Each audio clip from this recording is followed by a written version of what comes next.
Você acompanha Jornal da Rede Alesp. Voltamos com o Jornal da Rede Alesp nessa reta final de jornal de terça-feira, 14 de julho de 2020. A Argentina superou os 100 mil casos da Covid-19 em meio ao confinamento da região metropolitana de Buenos Aires. Foco de 95% dos contágios em todo o país, informou neste domingo o Ministério da Saúde da Argentina. O último boletim registrou 27 novos óbitos, elevando o total de mortos na pandemia a 1.845, com 100.153 contagiados e 43 mil recuperados. A OMS registra 230 mil casos de Covid-19 no mundo e atinge novos recordes diários de infecção. Jornal da Rede Alesp. E a gente segue com mais entrevistas aqui no Jornal da Rede Alesp. Eu converso agora com a doutora Adriana Malê, médica, e ela vai falar sobre telemedicina gratuita para as pessoas em comunidades socialmente vulneráveis. Doutora, boa tarde, bem-vinda ao Jornal da Rede Alesp. Boa tarde, pessoal. Obrigada pela oportunidade. A gente tem falado muito, não só aqui no Jornal da Rede Alesp, mas nos noticiários, com relação à telemedicina, o quanto nesse momento de pandemia, que as pessoas ficam com receio de ir ao consultório, a um pronto-socorro, a telemedicina vem auxiliar nesse momento. Claro, nem toda a população tem o acesso à telemedicina, então eu gostaria que a senhora falasse um pouquinho, primeiro, como é que seria, então, essa telemedicina gratuita para essas pessoas? Bom, vamos lá. Eu acho que você tocou perfeitamente, Julie, no ponto que a gente construiu o projeto, né? A gente tem exatamente essa visão de que quem tem um poder aquisitivo maior, geralmente tem um médico no WhatsApp, né? Tem alguém na sua rede que é médico e que pode tirar uma dúvida ou eventualmente fazer uma consulta. E em tempos de pandemia, para evitar de ir ao hospital, muita gente está usando esse recurso, já usaria. Felizmente, no dia 20 de março, o Ministério liberou a telemedicina, por enquanto em caráter provisório, durante a pandemia. E o que acontece é que... Oi? Dá para ouvir bem? Sim, estamos ouvindo, doutora.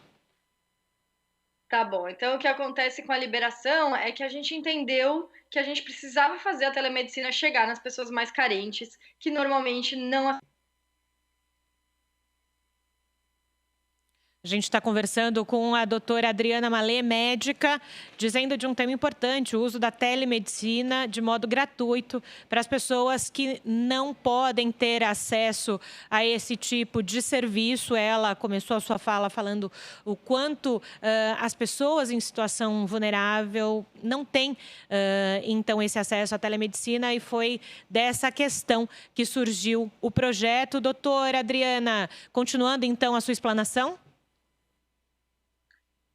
Muito bom. Então, foi daí que surgiu a ideia. A gente realmente permitiu acesso à telemedicina a uma população que depende do SUS, essencialmente, no momento que o SUS está extremamente focado na Covid.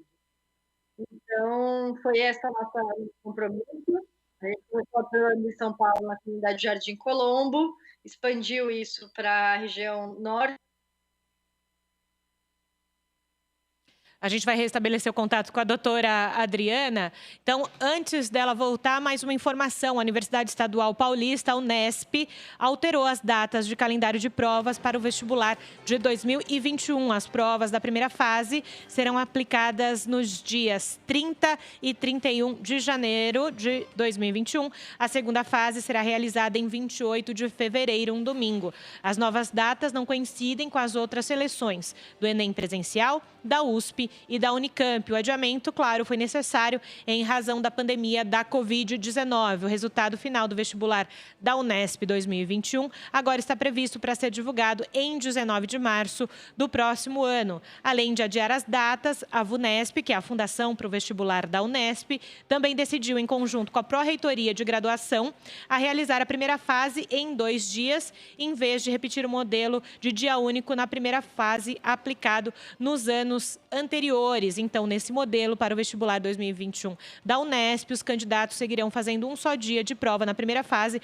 mas serão divididos, então, em 2 grupos diferentes, minimizando, assim, a aglomeração nos locais da prova. No ano passado, a primeira fase do exame foi aplicada para 95.440 candidatos em 35 cidades, sendo 31 delas no estado de São Paulo. Um levantamento da Universidade Americana Johns Hopkins apontou que já passa de 13 milhões o número de casos da Covid em todo o mundo. As mortes ultrapassam 570 mil.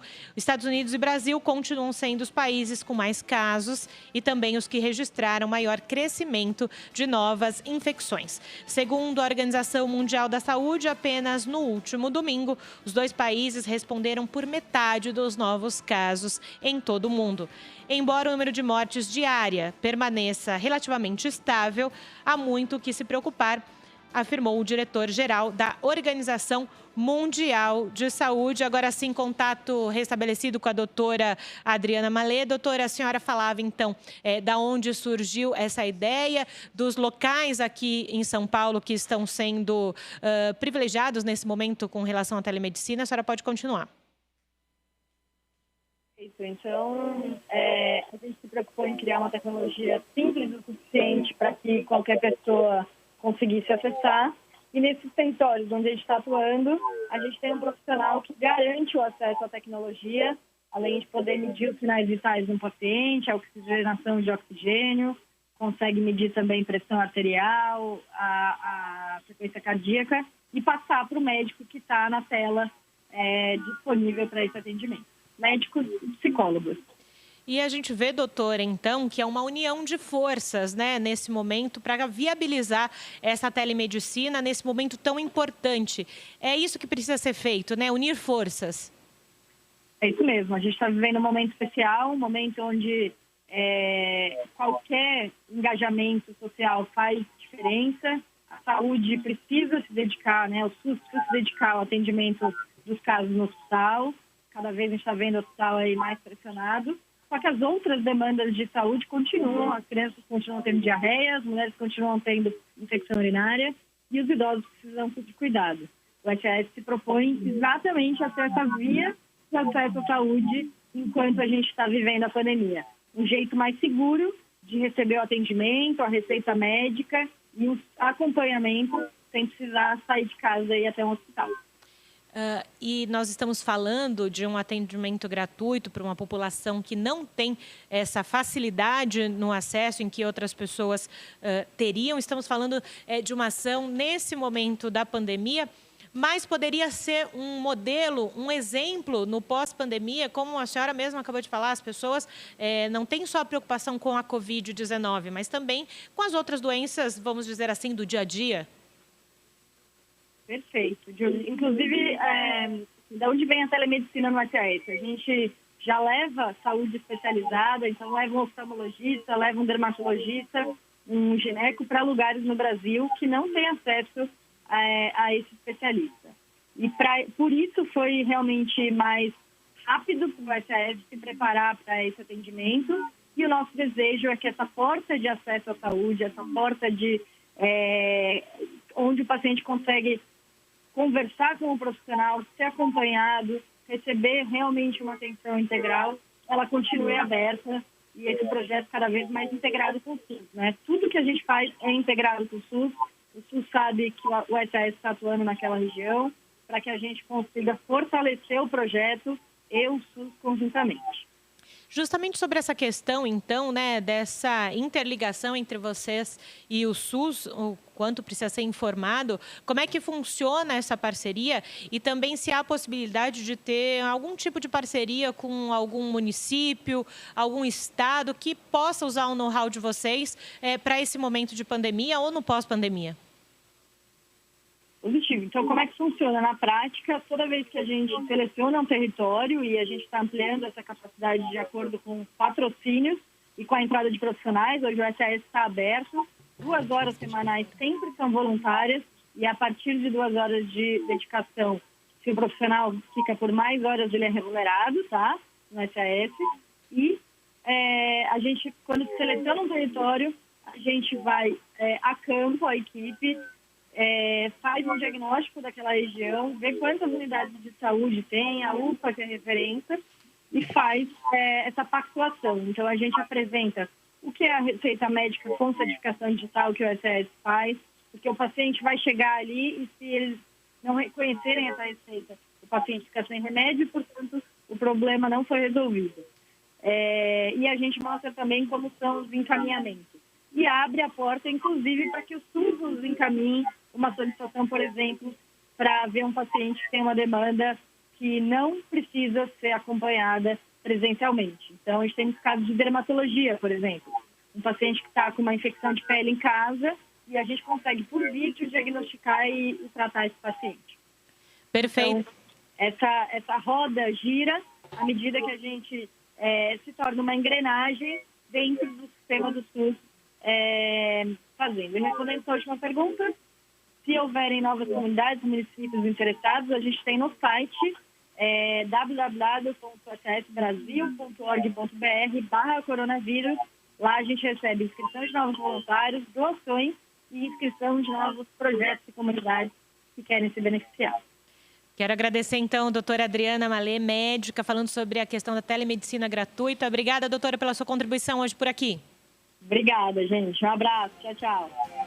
A Organização Mundial da Saúde, a OMS, registrou nesse final de semana um recorde de casos globais da Covid-19.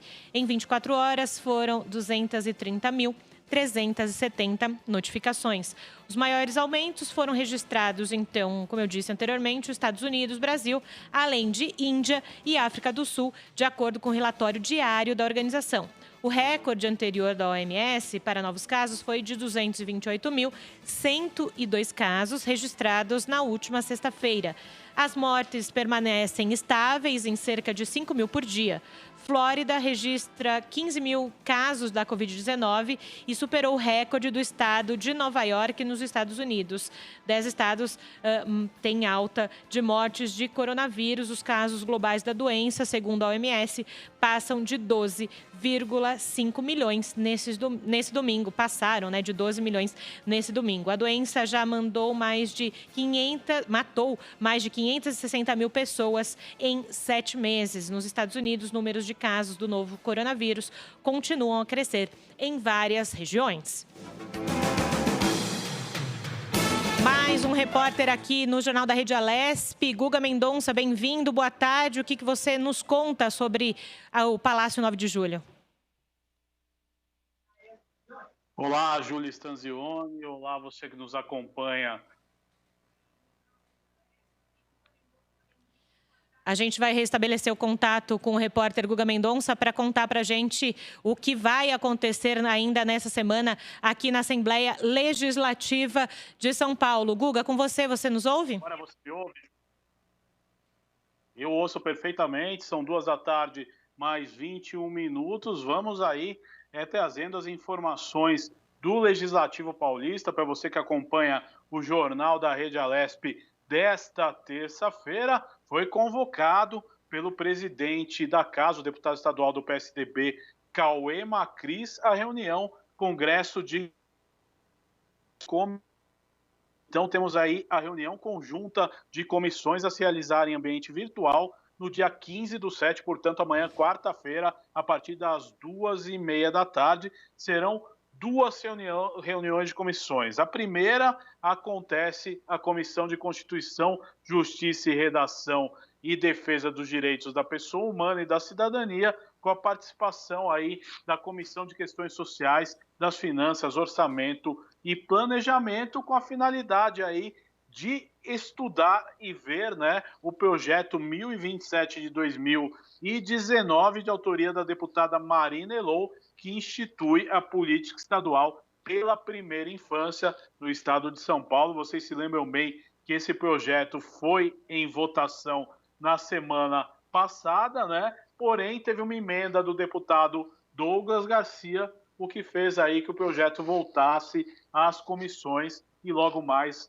irá de novo a plenário. A segunda reunião de comissão será da Comissão Constituição, Justiça e Redação e Administração Pública e Relações do Trabalho, Finanças e Orçamento, com a finalidade aí de apreciar o projeto de lei número 1156 de 2019, de autoria do deputado Campos Machado, que dá nova redação ao artigo 1 da Lei 9.085, de 17 de fevereiro de 95. Então tá aí mais algumas reuniões amanhã a partir das 2h30 da tarde, tratando aí dos temas do Parlamento Paulista. Vamos falar um pouquinho, Júlia, dos projetos que estão em pauta nesta Casa Legislativa, estão na pauta de hoje, aí, segundo ao Diário Oficial do Município, é o projeto 455 de 2020, de autoria da deputada Mônica, da bancada ativista, que cria o Programa de Auxílio Emergencial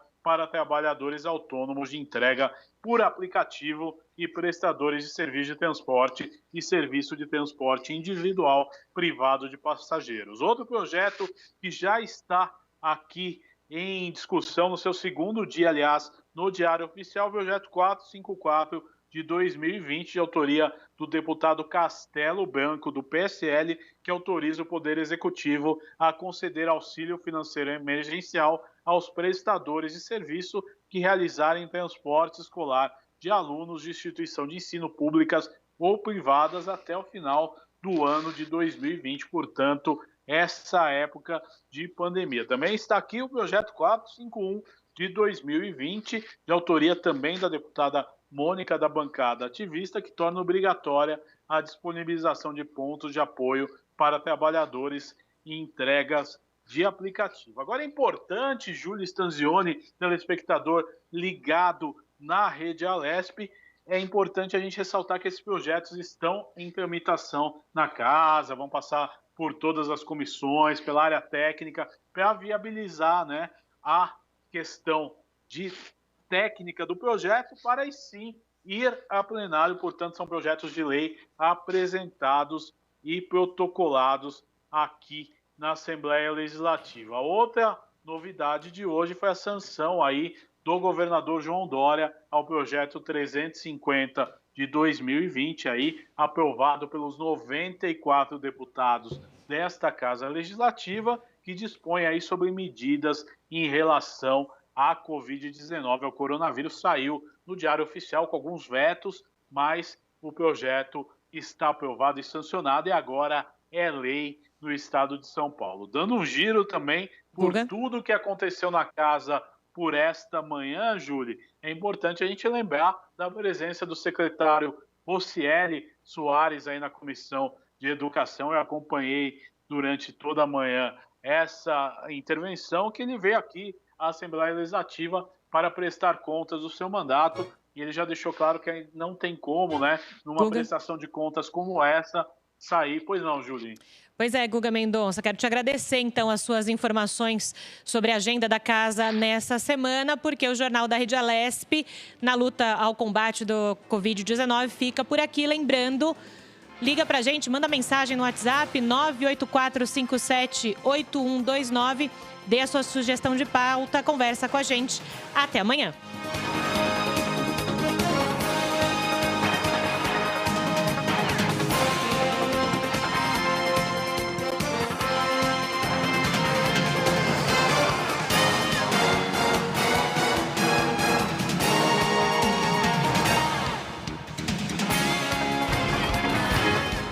Você acompanhou o Jornal da Rede Alesp. Tudo sobre o Legislativo.